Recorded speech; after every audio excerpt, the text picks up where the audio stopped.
Praise the Lord. Hallelujah. Praise the Lord. హల్లెలూయా.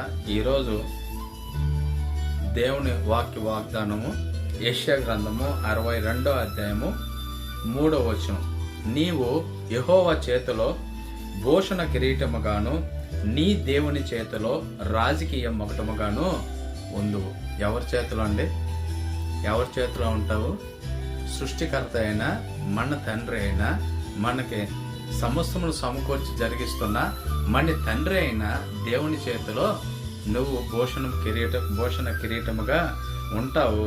ఆయన చేతిలోని రాజకీయ మొకటముగా ఉంటావు. నిన్ను ప్రత్యేకించి నిన్ను దేవుడు ఆశీర్వదించి ఈ లోకంలో ఉన్న వారికంటే కూడా నువ్వు ఒక ప్రత్యేకమైన స్థానాన్ని ఇవ్వాలని, నిన్ను గొప్ప చేయాలని, నిన్ను విస్తారంగా ఆశీర్వదించాలని దేవుడు ఆయన హస్తములలో నిన్ను ఉంచుకొని ఉన్నాడు. కన్నరప్పు పాఠక్షణమైన విడవక అడబాయక నిన్ను ఆశీర్వదించాలని దేవుడు ఈ వాగ్దానము మనకు అనుగ్రహించున్నాడు. కనుక ఈ వాగ్దానం మనం పొందుకున్నట్లుగా జీవము కలిగిన దేవుని పరిశుద్ధాత్మ అభిషేకమును ఇప్పుడు సదా ఎల్లప్పుడూ మీకు మీ కుటుంబానికి తోడై నడిపించును గాక.